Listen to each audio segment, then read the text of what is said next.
Hey guys, Chris Dick here.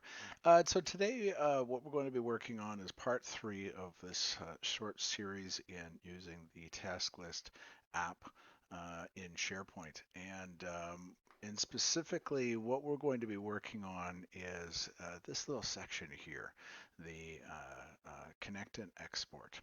So one of the features that I love using in the task list is working with Microsoft Project. Microsoft Project has been around for a very long time.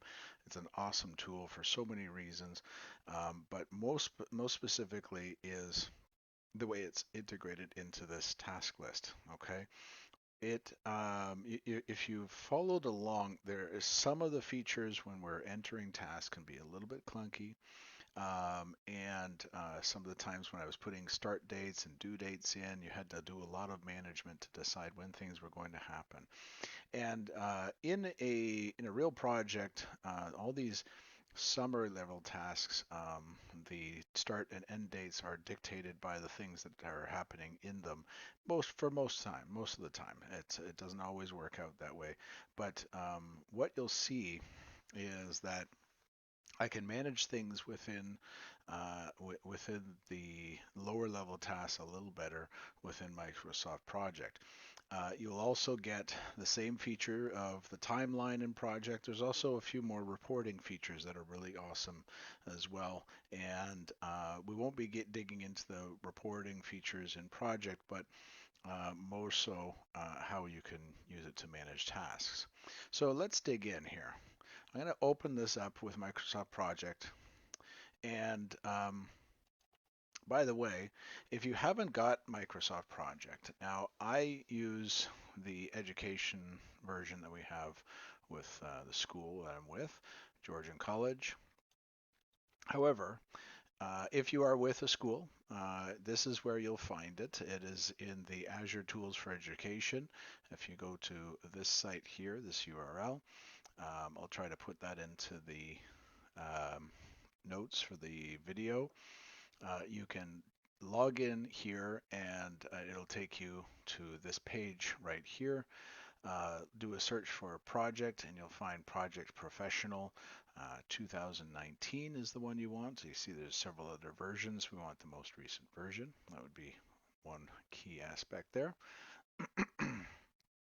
Okay, once you've installed and downloaded or downloaded and installed that, you will be ready to go here. Okay, so now what this did, and this is pretty cool because what it did is if I go over to site contents now, it created a Microsoft project file. And oops, I haven't done that yet because I haven't synchronized that. But once I save this, it'll create it. You'll see when we do this. There's a few really cool features. But we'll go over to the Gantt chart view here for just one moment. Okay. And it's already telling us that there's a few problems. Potential scheduling problem, right click to see what's going on, and so we can do fix in task inspector or switch to auto schedule. And the reason it did that was because it noticed that some of the dates that I was choosing weren't quite right. Okay, and when you have a summary level task, the top level stuff should be dictated by what's happening below. Okay, so for example, requirements. This one's slightly different because we know that our requirements phase for this starts on July 6th and goes through to September 22nd. We have a bunch of things that are happening inside requirements. So even with this, if I go to insert task and I just say, we'll just call it requirements task 2. Okay. I don't know what that is. We're just playing around here. So we'll eventually have something that's a little bit more specific. But here's something interesting. Okay. And you can do this in the task list as well. But here's what's neat here. I can say that I want this task to start as soon as the requirements document is finished. And notice that I didn't have to change the dates yet, okay? But I'm going to say that the task duration is 3 days. Okay. Now, that's an important thing to think about here because what we have now is we've got a task. Okay. I've scheduled it in Microsoft Project. Okay. I'm going to save this now. All right.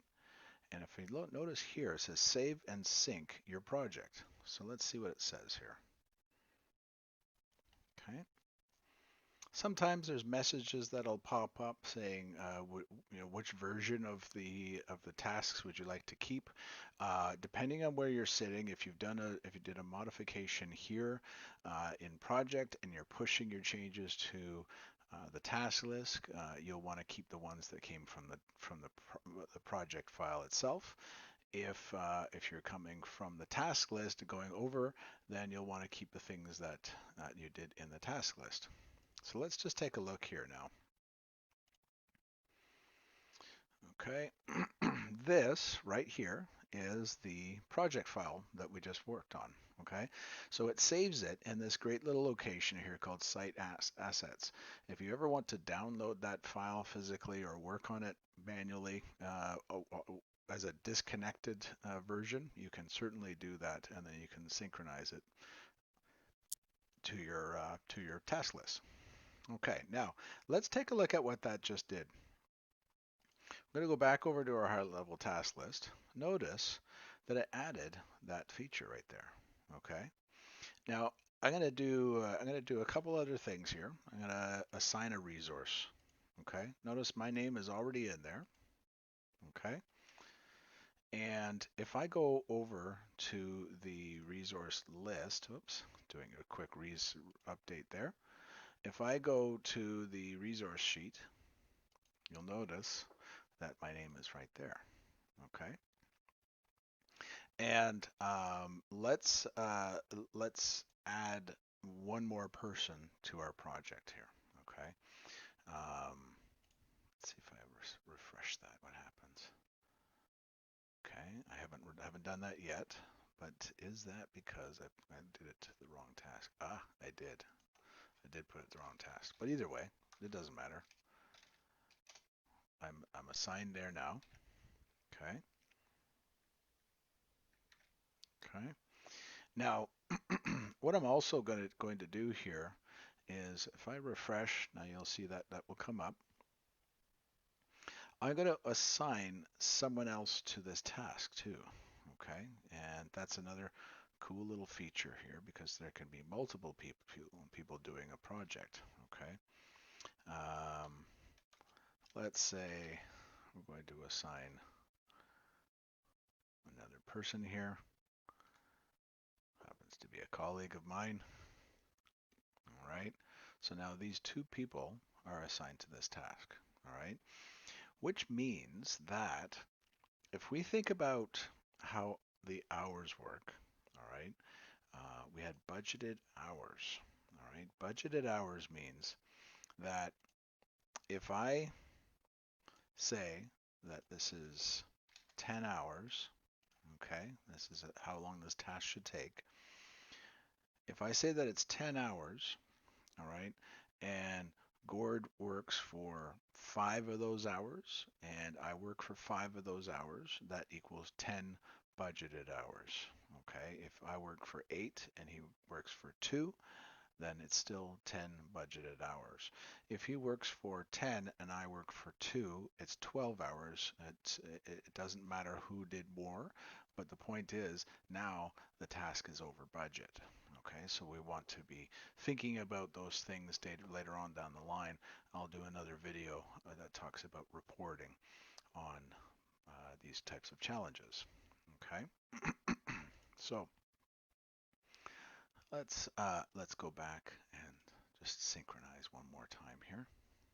Okay, you notice that Gordon now shows up as a list. Now, that also synchronized my resource list. Okay, so now I have a list of things that are people that are available to the project. Okay, and I can also add people to that as long as they exist within the members of the project. Everything should be fine. Now I made a mistake here. I don't need a resource related to design because if you remember, it's a high level task. Okay, so I'm going to just add in something else here. Okay, let's take away that, spell things right. I'm just going to call this design task 1. Okay, be very bland here. We don't need to be too specific, but in your projects, you'll probably want to be a little more specific. Okay, and in this case, I'm going to say that this task starts as soon as the requirements phase is finished. Okay, notice how this works. I'm going to say this task will require 2 days, and it's just related to Gord. Okay, so here there is a task that is for Gord. There's a task for me and Gord, and one just for me. Okay. Now, some of the features that right away when I loaded up the project, Microsoft Project recommended that I set the task mode to automatic. Okay, and again, this is a nice feature that is available within Project. Okay, you can't just do this within the task list that we have because it doesn't know these relationships between the dates. But Microsoft Project, however, does do that. So if I do auto schedule, notice how it reconfigures everything. All of a sudden, I've got I've got a date that is driven entirely by the tasks that are within. Okay, so if I am doing, let's say, a client presentation, okay, and that client presentation is going to take, let's say it's a duration of 1 day because maybe we're going to do some driving, we're going to do a few things, but the actual work that I'm going to be doing is not that much. Um, so we're going to do this. We're going to base that on 4, and now you'll notice that that date changed. Okay, so that it expanded the section so that it allowed it to work a little bit better. This is a team effort, so this time I'm going to take both of us here. All right, so now we've got this presentation, and it's no different than any other tasks, but most important is that I've got, if we think about how durations work, all this does is says the duration of time that it should take is 3 days, but maybe over that 3 days someone does a certain amount of work, and that's how our budgeted hours work. Now in this case we don't have budgeted hours working in conjunction with these features. They don't really that make that much difference, but there is a nice feature, and I'm just going to save this before I move forward. Okay, if you'll notice here, this is actually something that we were just talking about. It's actually telling us that we have a couple challenges because it said, do I want to keep the version that I changed in project, or do I want to keep the version in SharePoint? In this case, this is actually a really good time that it came up. Keep selected version for all remaining conflicts. I'm going to turn that on just because anytime I'm working in project right now for this session, I always wanted to do the same thing. Okay, because generally you're not going to be going back and forth and back and forth. Okay, now in the case of our budgeted hours, all right, I want this to be tracked by something. Okay, and I'm going to do this. All right. So I want it to be tracked in a field name number 1. Now you can change it to whatever you like, but generally this is the options that you have. There's not much else. Okay, so I'll press OK. I'll just save that. Okay, I'm going to keep that. I don't know why it's asking me this again, but we'll move move ahead with that and not be too concerned. Task read only mode. Column requires unique value. I don't know why it's asking me that yet, but we're going to find out in just a moment. All right. Now, if I go to here and I can show number one, it should show up.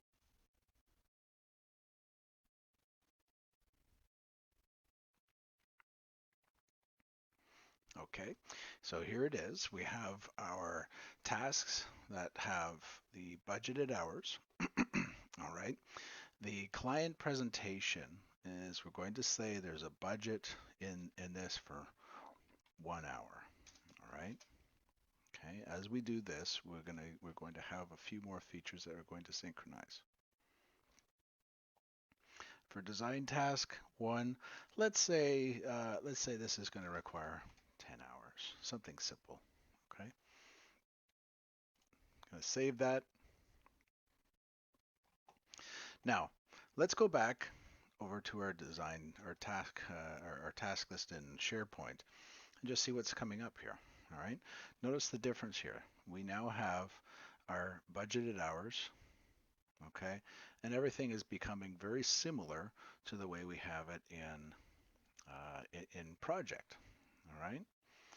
Now, um, what you're trying to do here, though, is you're trying to develop out a list of things that you're doing in each phase that contribute to hours spent.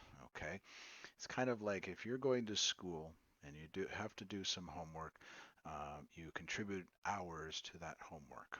Okay, if you're doing a task in this case in a job, you have hours that you're relating to that job. Okay. Now, one more final thing because this will be kind of important. We're just going to add in final presentation. Okay. And just like the client's presentation that we had before, okay, it's the same kind of idea. It will be, let's say it's on the 8th of December. Okay. 8th of December. Now, if you remember, I have this auto scheduling weird little problem here. Okay.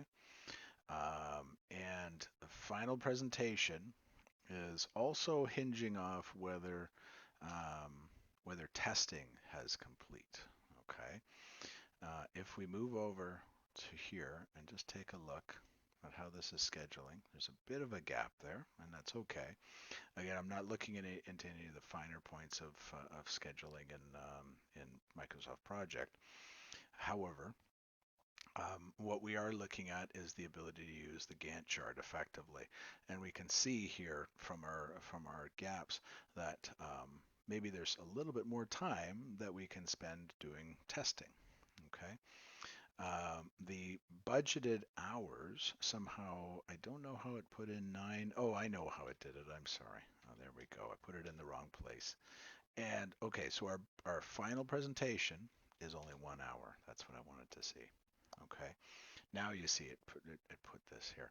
But that's why if we look at the way things are working here, we should be able to find out when our processes are actually taking place.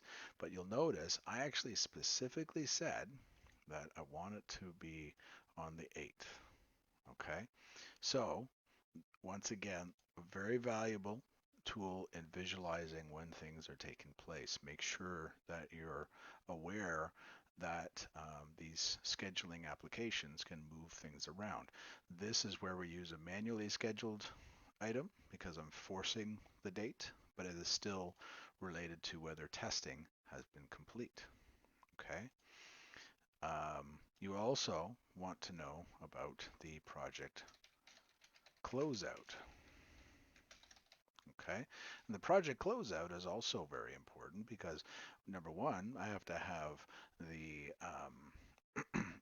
I have to have the don't worry about that message. It's not important. I have to have my presentation finished, so that'll be important. Okay, but notice what it did here. It kind of went back and made some changes again. So you got to be aware that it might try to do that. Okay. Um, and that means that I'm going to manually schedule like this. Okay. Project closeout shouldn't really take much time. However, it might take, let's call it 2 hours two working hours. That is, it could be myself and Gord working at the same time, but maybe over 2 days, right? I'd like to be able to send out an email. So somewhere in here, there should be send out an email to client, request that a meeting to walk through all of the things that you're delivering in a package. So these are pretty key components, and I'll cover off that in another video. But more importantly, it's what we have here is that we've got a few timelines that are set up. We are understanding how predecessors are working so that we know that testing has to be completed before the final presentation is done. Before project closeout can be completed, we have to finish the presentation. Okay, so what I would suggest, try to do this with our second set of deliverables here. Try to add a few projects on your own and play with it a little bit. Okay, so I'm going to save that. And if you recall, we will still get a few of these weird little things, and that's just because we've changed the way scheduling works. If we close that, we're going to keep all the Microsoft versions here, or actually the Microsoft project versions. Okay, I'm going to close this. All right. Now, one of the cool things though is that, if you start getting these error messages, or not error messages, but prompters all too often, and it will happen, you'll get a lot of them. Just close it up, save it, close it up, and have it synchronized, and then you can come back into project again, and it'll still be up to date. I'm gonna just go back to the task list and show you the refreshed version. Okay, so there we are. Everything is back to the way it was before. Okay, so I'm going to close that. We don't need to use project anymore. I don't need to save the changes because I didn't do anything that was important. And I'm just going to refresh here. Okay, and you'll notice our timelines up here are changing a bit because we did make some manual modifications to the timelines, and you can go back into project and make those manual modifications again so that they either stay strictly in the time in that nice flat looking visualization, or if it makes more sense to have it looking like this, then certainly go right ahead. Okay. I clicked on this just as an example to show me what that task was all about. Interestingly enough, here, I think yes. Okay, so if I want to, this is kind of neat here too. If I want to send this task to somebody so that they get that task, I can send them that URL directly, and they can go directly to it and make the modifications. So that's also a really neat thing to do. A little bit of an aside note, but I thought it would be useful to talk about. Okay, so that's it for our Microsoft project integration. I hope you enjoyed it. I hope it works in your daily life. I know this is a really awesome feature within SharePoint. The next video, we're going to talk about connecting to Outlook, and then we'll start working on reporting in Excel.